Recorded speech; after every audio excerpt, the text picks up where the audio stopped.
Hello viewers, you're welcome to our program. This is our community live showing on Channel 31 Melbourne, and today I have two beautiful, wonderful family here. Both of them are doctors, and I'd like them to introduce themselves to you, and then what we are really doing here today. Hello. Hello everyone, good evening. Yes. My name is Dr. Omifolaji, and yes. Hello, good evening everyone. I am Dr. Stephen Omifolaji. I'm a GP practicing in Australia for the past 25 years. What's the meaning of GP, sir? Yeah, I'm a general practitioner. Okay, a doctor, medical doctor. Yeah, general medical practitioner. Yeah, just for the benefit of the people that know. Yes. So, yeah, I can see that you are all happy today, and I cannot pretend as if I don't know what is happening. Yeah. But I see a lot of celebration, a lot of joy, a lot of, dancing, a lot of prayers, goodwill. Yeah. And so can you tell us how it all started, and how do you feel today, and how do you want to encourage other parents out there, because your testimony was actually a moving one? Yes. You want to start? Yes. All right. I thank God for today, because I'm really delighted today. I'm so happy. I'm so glad. Just also very full of gratitude to God for making today a reality, because today we are celebrating the graduation of my daughter, Oluwashinaayo Omifolaji, who is now addressed as Dr. Oluwashinaayo Omifolaji. And she graduated as a medical doctor. And yesterday we collected the certificate at Monash University. After a number of years in the university, she has just finished now. And I'm so happy to celebrate with her. And we threw this party to honor her, to recognize her, and to let her know that we really appreciate what she has done. She has done us so proud, and we're so proud of her. Well, I'm so proud to be her father, and I'm so glad that all the investment on her has not been for nothing, and she has really brought something wonderful out of it all. She has proved that she's worthy of all the attention and all the investments, and I'm so glad. And my advice to all other parents is that children should be given the best support from home. They say charity begins at home. It all starts at home. You got to give them also a good example yourself, because children, they read more of your life than what you are saying. They look at your actions, they look at your conduct, they look at what you are doing, and they look at the impact in the community, and that helps them to formulate their own decision. So parents, let's give our children the best examples from home. Let's also take time to talk to them about life. Let's also tell them about the advantages of doing one thing over not doing it. Let's explain things to them, and let them also take responsibility for their actions. I always tell my children, I said, the way you lay your bed, you're going to sleep on it. I said, I tell them the story of two people. One of them, they told them to go and prepare their bed.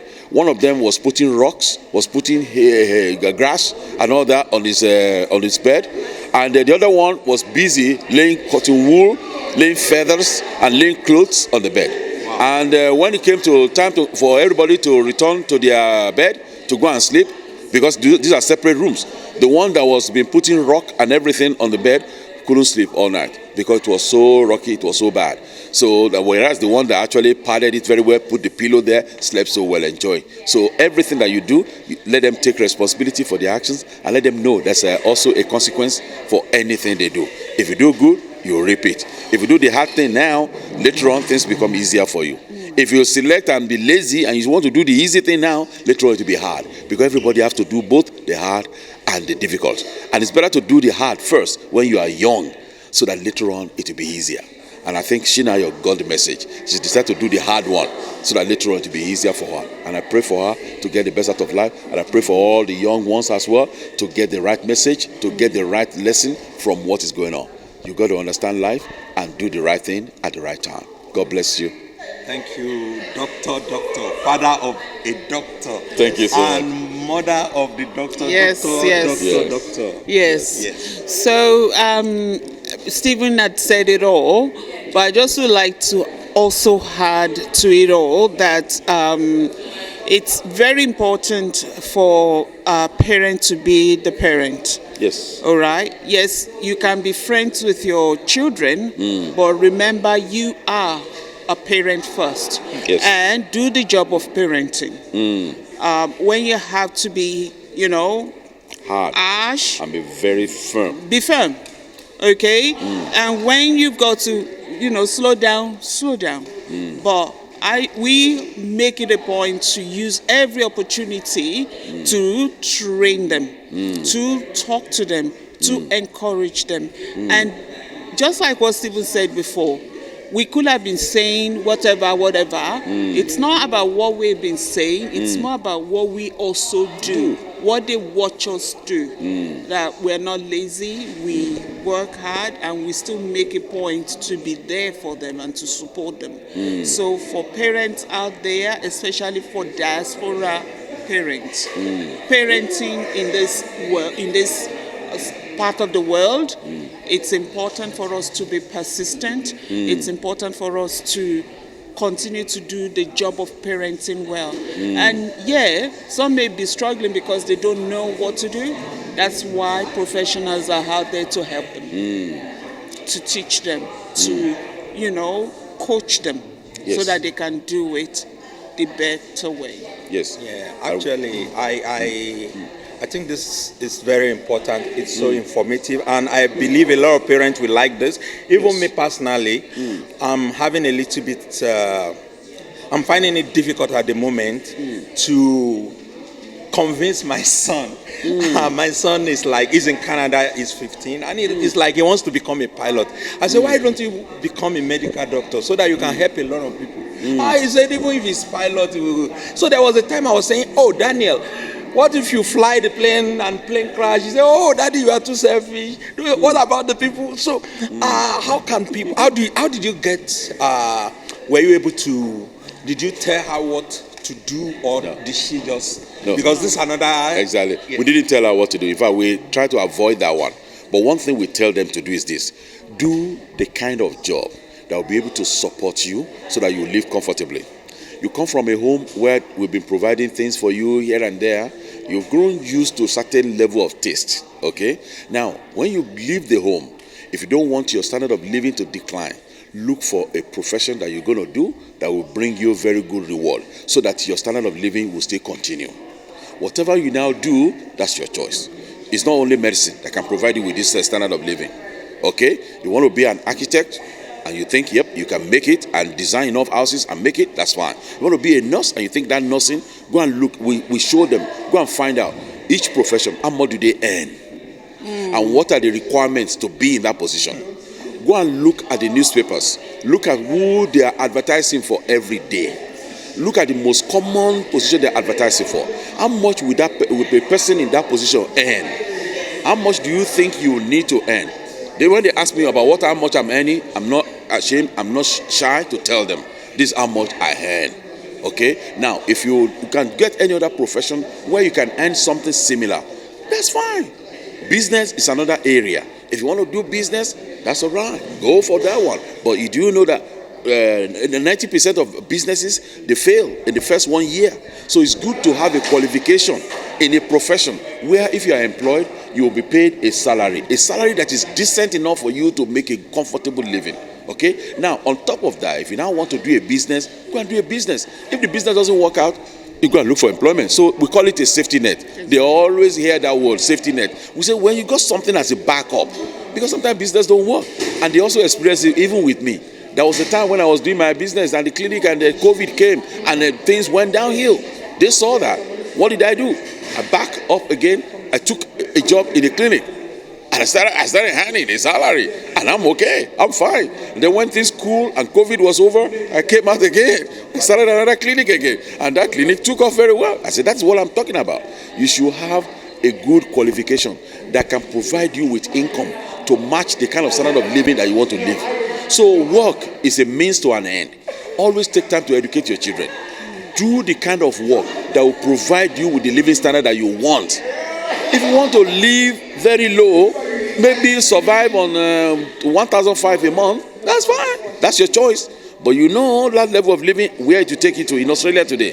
But if you want to live and get about 15,000 every month, go and look for jobs that pay that kind of amount. And then now find out what do you need to do to get into that position.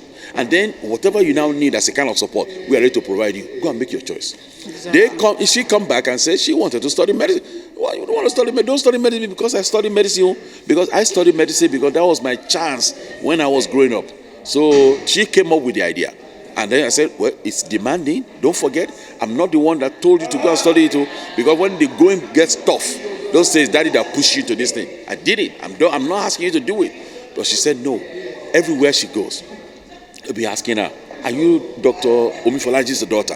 Are you Dr. Omifolaji's daughter? Everywhere she goes, even places where is it because of the once they hear the name, once they hear the name, Wow. are you Dr. Omifolaji in Dragon? Are you? I would say, yeah, I'm the doctor. She said it was just like a shadow over her everywhere. She thinks something that you can do that can make you have impact in so many people's lives like that. I want to do that. If it's also provide me with what I need to live well, then that's even additional bonus. That's why she made that decision. Wow. I said, that's Thank fine. you so much. And just to conclude, maybe Mama will answer this. Yes. Is taking, like training your child an investment or an obligation? Because some parents believe, oh, I'm spending on you now so that by the time you finish, you start working, you need to start taking care of me. Is that how it works? No, No. It shouldn't be like that. Okay. It shouldn't. Yeah, Let her- because let that's her- what let a her- lot of parents, let's hear our they opinion. send their children overseas. They say, I paid this money, No. you know I'm doing this. No, So, it shouldn't be like that. It shouldn't be like that. It's our duty as parents to train them, to give them what we can afford to give them. I mean, there are people here that they do whatever they do, and they get hold. The children, they don't care. They don't go back. They don't check on them. They don't. So it shouldn't be, I'm doing this so that you can come back and take care of me. No, it shouldn't be. It's being selfish. But we do all that we can to support them so that they can be the best that God has created them to be. Yes. We invest in them so that they can continue the legacy that by coming here, by trying to make life good for them, we want them to start from that, not from the bottom. But, we've given them platform to launch from. And that should be the focus of every parent. Yes, exactly. I think with this a big topic, we'll come to your studio. Yes, And no do worries. more. Yes, we should do more. We should do more. We should do But more. in Thank you so much. conclusion, Yes. what is your word of appreciation? And I want to know what's the secret behind doing this party? Because I see a lot of people do graduation. Yes. They just take their certificate. You don't even know anything about it. But here, so is there a special reason for this? Like all the things that we said earlier on, the story behind this daughter of ours, before and during, it's not just her becoming a doctor, that it's just for us to appreciate God, that it's God that even gave us this girl, that 12 hours into a birth, into her coming into this world, they've given up on her, saying she'll never be okay, that she'll never be a normal child. But here we are, to the glory of God. She's perfect. She's a doctor, healing people. To help God others. be the glory, to help others. Is it to testify? It's to testify. Yes. And not just that alone. You see that aspect where we have all the other doctors that have been ahead of her to also encourage her and to bless her and to, show her that yes, it's possible. Yes. So for us, it's And also to bring our colleagues to come. Exactly. Exactly. Yeah, I saw a lot of people. Yes. It's just, and it's also to appreciate her, to let her know that she's appreciated, to boost her confidence as well, To encourage her. That when you do such a wonderful thing like this, you make your parents to be proud. Look, do those kind of things, and they will always celebrate you. That as we always tell them, when you do something, we tear them off. So also when you do the good thing, we're going to show that this is a very good thing. And we're going to celebrate. You're going to see it in our heart. You're going to see the way we appreciate you and the way we put a lot of money to bring this kind of thing together. Because it's to celebrate her, to let her know that she has achieved something that is really something incredible, something really important that we're really happy about.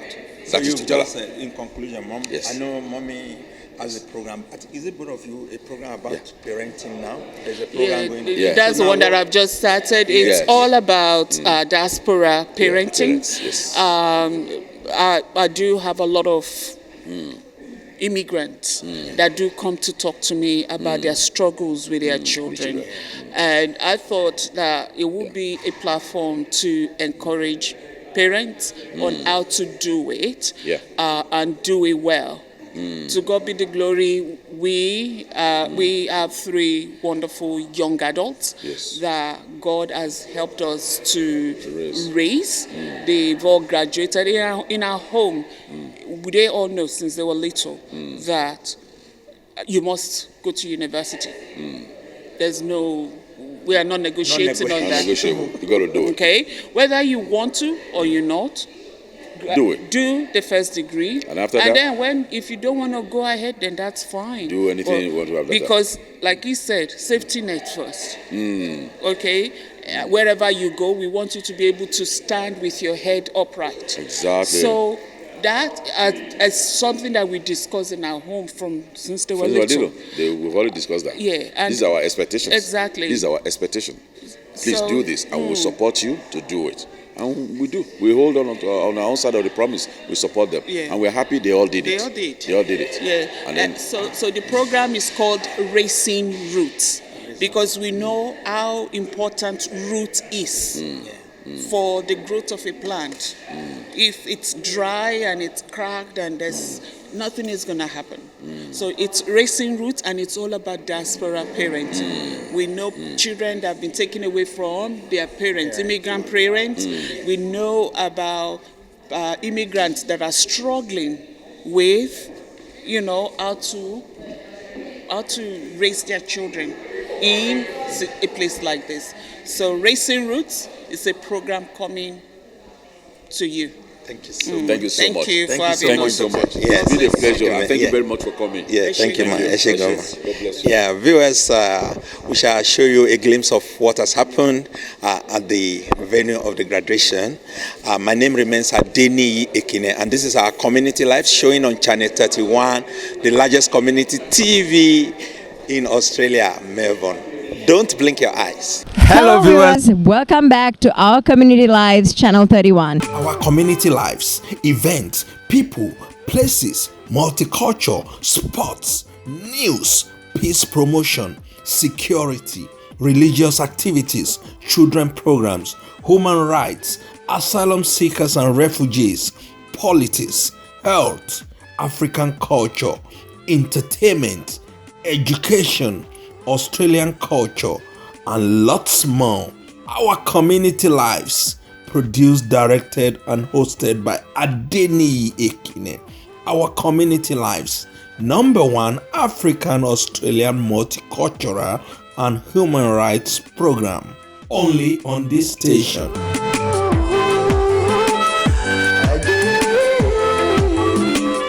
Keep watching our community lives on this station. Keep watching our Community Live.